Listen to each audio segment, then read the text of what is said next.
Hello friends, good morning and welcome back to my channel. आज हम पढ़ने जा रहे हैं ट्रायल बैलेंस। ट्रायल बैलेंस क्यों बनाया जाता है, ट्रायल बैलेंस नहीं बनाने से क्या होगा, ये सब आज हम पढ़ने जा रहे हैं।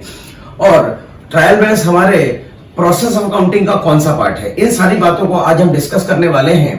तो आज की वीडियो बहुत ज्यादा इंटरेस्टिंग होने वाली, इसलिए मेरी रिक्वेस्ट है आपसे कि आज आप लास्ट तक वीडियो के बने रहें। स्किप करके आप बिल्कुल भी नहीं देखेंगे, कॉपी पेन लेकर के बैठे, क्योंकि अगर आप स्किप करके देखेंगे तो इनिशियल स्टेज है, आपको दिक्कत आएगी, बाद में आप समझ नहीं पाएंगे। और ट्रायल बैलेंस अगर आप नहीं समझ पाए, ध्यान से सुनिएगा, अगर आप ट्रायल बैलेंस नहीं समझ पाए तो आगे एग्जाम में क्वेश्चन फिक्स है ट्रायल बैलेंस का आता है, और ट्रायल बैलेंस के बेसिस पर ही फाइनल अकाउंट बनाया जाता है, तो फाइनल अकाउंट भी आपको नहीं समझ में आएगा। ठीक है। और ट्रायल बैलेंस का क्वेश्चन बिल्कुल सिंपल ऐसा नहीं आता है कि आपको लेजर अकाउंट्स दे दिए और उसके बेसिस पे आपको ट्रायल बैलेंस बनाना है। ट्रायल बैलेंस के अंदर आता है कि वो गलत ट्रायल बैलेंस देते हैं और आपसे पूछते हैं कि इसको सही करो। तो आपको पता होना चाहिए कि कौन सी चीज कहां लिखी जाती है ट्रायल बैलेंस के अंदर लेजर को देख करके। तो ये सारी बातें आपको समझ में आना चाहिए, मतलब गलत ट्रायल बैलेंस देंगे, उससे आपको करेक्ट ट्रायल बैलेंस बनाना है। तो आज जो हमारा डिस्कशन होने वाला है वो सिंपल ट्रायल बैलेंस को लेकर के है।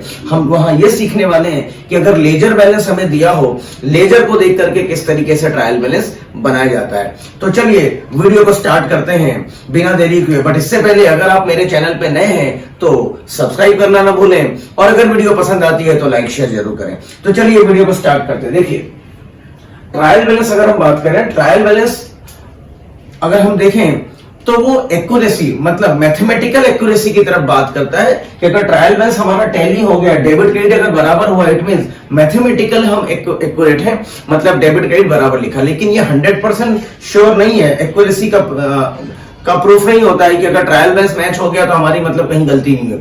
उसमें भी बहुत सारी चीजें ऐसी होती जिसकी वजह से कि ट्रायल बैलेंस टैली होने के बावजूद भी गलतियां रह जाएंगी।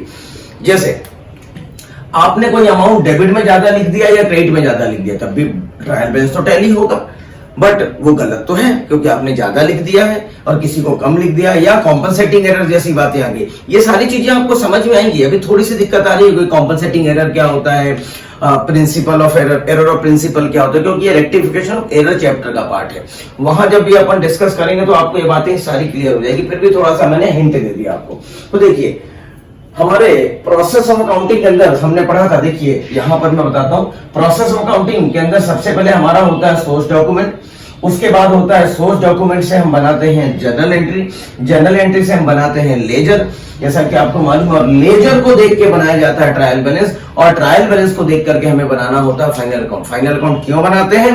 क्योंकि फाइनल अकाउंट बनाने के बाद ही हमें पता पड़ता है कि साल भर हमने बिजनेस किया तो बिजनेस से हमें प्रॉफिट हुआ है या लॉस हुआ है। ठीक उसी तरीके से जिस तरीके से आप जब बिजनेस करते हैं या एग्जाम देते हैं, और एग्जाम देते हैं तो लास्ट में आपके फाइनल एग्जाम के बाद आपको पता पड़ता है कि आप एग्जाम में पास हुए हैं या फेल हुए। ठीक उसी तरीके से एक बिजनेसमैन भी साल में के अंत में जब फाइनल अकाउंट बनाता है तो उससे मालूम पड़ता है कि वो बिजनेस में प्रॉफिट के रूप में पास हुआ है या लॉस के रूप में वो फेल हो गया है।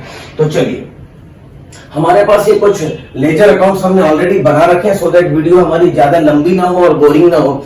हमने कुछ लेजर अकाउंट्स बना रखे हैं। ठीक है, यहां मैंने पूरा लेजर बनाया। जब एग्जाम में क्वेश्चन आएगा तो लेजर नहीं आएंगे, लेजर के बैलेंसेस आएंगे। ठीक है, तो देखिए, पहला अकाउंट हमने बनाया है कैश अकाउंट। कैश अकाउंट का ये बैलेंस आ रहा है 7500। ठीक है, और ये 7500 क्रेडिट है, इधर आकर के डेबिट हो जाएगा। जिधर की टोटल ज्यादा होती है, ध्यान से सुनिएगा, जिस साइड की टोटल ज्यादा होती है बैलेंस वहां का कहलाता है। जैसे इधर की टोटल ज्यादा दिख रही है, इधर 35,500 दिख रहा है, उसमें से हमने ये सारी चीजें माइनस करी हैं यहां तक, तो बैलेंस निकल करके आ गया 7500। मतलब डेबिट का टोटल ज्यादा था तो कैश अकाउंट का बैलेंस क्या कहलाएगा? डेबिट कहलाएगा। और क्रेडिट में सीडी को हम आगे फॉरवर्ड करेंगे टू बैलेंस ब्रॉट डाउन करके। ये हम लेजर के अंदर पढ़ चुके हैं। दूसरा हमने फर्नीचर अकाउंट बनाया है, उसी तरीके से इसका भी बैलेंस दिया हुआ, आप देखिए सीडी लिखा है। इसके बाद सैलरी है, इसका भी सीडी लिखा हुआ है। इसके बाद श्याम अकाउंट है, उसका बैलेंस सीडी डेबिट साइड में है। इसके बाद परचेज अकाउंट का बैलेंस क्रेडिट साइड में निकला है, मतलब फॉरवर्ड करेंगे तो वो डेबिट में आ जाएगा। फिर परचेज रिटर्न का बैलेंस डेबिट में लिखा है, फॉरवर्ड करेंगे तो वो क्रेडिट साइड में आ जाएगा। इसके बाद राम अकाउंट का बैलेंस हम देखें तो क्रेडिट साइड में सीडी है, फॉरवर्ड करेंगे तो बीडी आ जाएगा डेबिट साइड में। इसके बाद सेल्स अकाउंट की बात करें तो सेल्स अकाउंट का सीडी बैलेंस है डेबिट साइड में, फॉरवर्ड करेंगे तो आ जाएगा ब्रॉट डाउन क्रेडिट साइड में।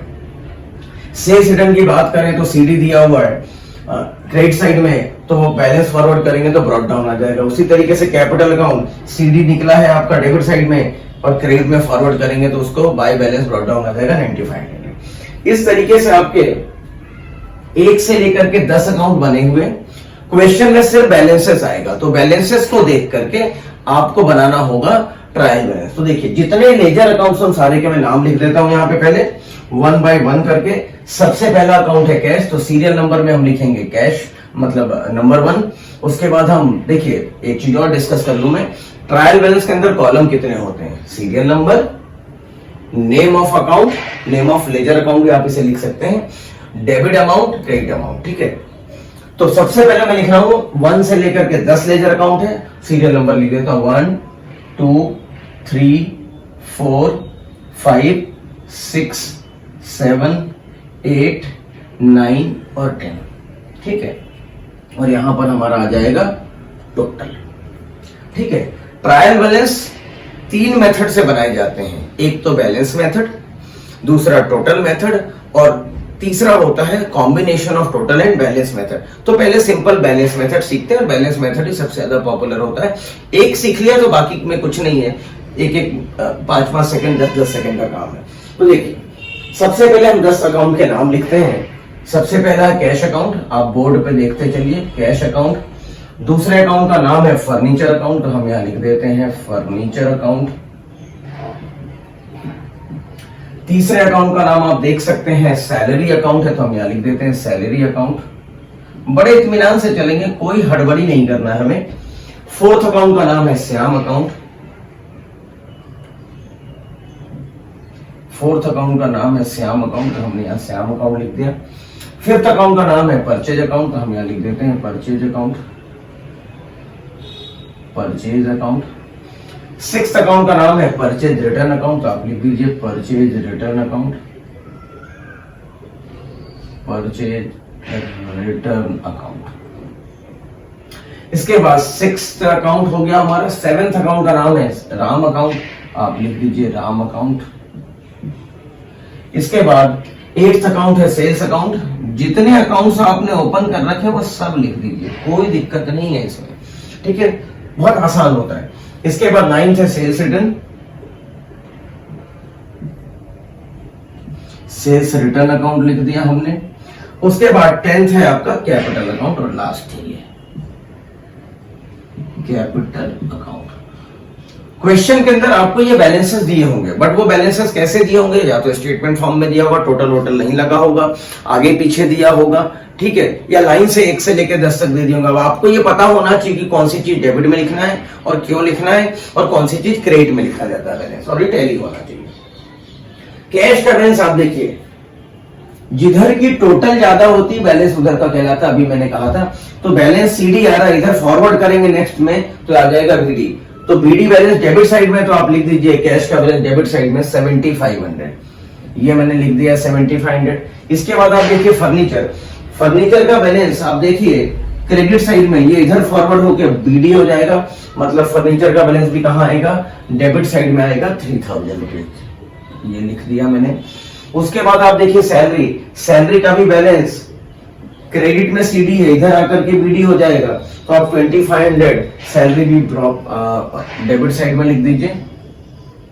इसके बाद श्याम, श्याम का बैलेंस आया है 3500 डेबिट में, ये इधर अपोजिट डायरेक्शन में फॉरवर्ड हो जाएगा नेक्स्ट डेट को, तो 3500 श्याम के आप क्रेडिट में लिखेंगे, ठीक है। श्याम के यहाँ आप कहा लिखने वाले हैं, क्रेडिट में लिखने वाले हैं, ये लिख दिया मैंने। 4 अकाउंट हो गए। इसके बाद आ गया परचेज अकाउंट, परचेज अकाउंट का बैलेंस देखिए क्रेडिट साइड में निकला है सीडी, तो इधर आके बीडी हो जाएगा, तो परचेज आप डेबिट में लिखेंगे। जिधर बीडी दिखे, बीडी अगर डेबिट में दिखे तो डेबिट में लिखना है, ब्रॉट डाउन अगर आपको क्रेडिट में दिखे तो क्रेडिट में लिखना है, मतलब बैलेंस फॉरवर्ड करने के बाद, मतलब बीडी की बात कर रहा हूं, ठीक है, सीडी की नहीं, बीडी की बात कर रहा हूं। तो आप देखिए परचेज अकाउंट हम 26,000 डेबिट साइड में लिख दीजिए, ये लिख दिया मैंने 26,000। इसके बाद परचेज रिटर्न आप लिखेंगे, क्रेडिट है इधर बीडी आ जाएगा, ये क्रेडिट साइड में आएगा तो आप लिख दीजिए क्रेडिट साइड में 500 रुपीज। इसके बाद आप राम अकाउंट आइए, राम का आप देखिए बीडी आएगा डेबिट साइड में 4900, तो आप 4900 डेबिट साइड में लिख दीजिए। इसके बाद सेल्स का आएगा, सेल्स का क्रेडिट में आएगा 30,500, ठीक है। इसके बाद सेल्स रिटर्न आएगा डेबिट साइड में, क्योंकि ये सीडी है तो इधर आकर balance brought down debit side में आएगा, डेबिट लिख दिया हमने। इसके बाद लास्ट है आपका कैपिटल अकाउंट, ये आएगा क्रेडिट साइड में आपका आने वाला है 9500 रुपीज। बस इस तरीके से अब आप बैलेंस शीट की टोटल लगाएंगे, ट्रायल बैलेंस की टोटल लगाएंगे तो ट्रायल बैलेंस आपका टैली होना चाहिए। अभी देखते हैं हम टोटल लगा करके, तो देखिए 9500 प्लस 30,500 प्लस 500 प्लस 3500, ये आपका हो गया 44,000। तो दोनों तरफ की टोटल आपकी टैली हो जाएगी 44,000 रुपीज। 44,000 इधर भी और 44,000 इधर भी। अब आप डेबिट के टोटल के एक बार टैली कर लीजिए, 44,000 आपका टैली हो रहा नहीं और 100% टैली होना चाहिए, ठीक है। देखते हैं हम 7500 आप देख सकते हैं, देन 3000, देन 2500, देन 26,000, इसके बाद 4900, इसके बाद 100। ये देखिए 44,000 आपको दिख रहा होगा मेरे कैलकुलेटर के अंदर, तो 44,000 डेबिट क्रेडिट आपका टैली हो गया। इसे हम लिखते हैं टोटल, इसे क्या लिखते हैं टोटल। अब एक बात और बच गई है, अभी हमने क्या लिया, हमने जो ट्रायल बैलेंस बनाया वो कौन से मेथड से बनाया है, हमने बनाया है बैलेंस मेथड से। किससे बनाया है, बैलेंस मेथड को यूज करके बनाया है। यही अगर टोटल मेथड होता, ध्यान से सुनिएगा, यही अगर टोटल मेथड होता तो हम क्या करते हैं, इधर की टोटल लिखते हैं और यहां की टोटल लिखते हैं, अपने आप वो बैलेंस हो जाता। तो इधर की टोटल कितने लिखते हैं हम, 35,500 लिखते हैं, और इधर की टोटल हम एक बार देख लेते हैं, 35,500 माइनस 7,500 में करूं तो 28,000 आ रहा है। ध्यान से देखिएगा, यहां से यहां तक का टोटल कितना आ रहा है, 28,000 में इधर लिख रहा हूं। तो अगर आप टोटल मेथड से लिखते तो आप डेबिट साइड में लिखते 35,500 और क्रेडिट साइड में आप लिखते 28,000, वो अपने आप सेट ऑफ होकर के डेबिट साइड में बैलेंस बच जाता 7,500। यही काम आपको सब में करना था, सभी अकाउंट्स में करना था। टोटल डेबिट का टोटल लिखना है, क्रेडिट का टोटल लिखना, बैलेंस अपने आप निकल के आ जाएगा। वो इसी का सब्स्टिट्यूट है, कुछ अलग से नहीं पढ़ रहे हैं, ठीक है। तो चलिए आज की वीडियो के लिए इतना ही। होपफुली ये वीडियो आपको पसंद आई होगी। अगर पसंद आई है तो वीडियो को लाइक करना ना भूलें, और आज की वीडियो देखने के लिए और मेरे साथ लास्ट तक बने रहने के लिए thank you, thanks a lot.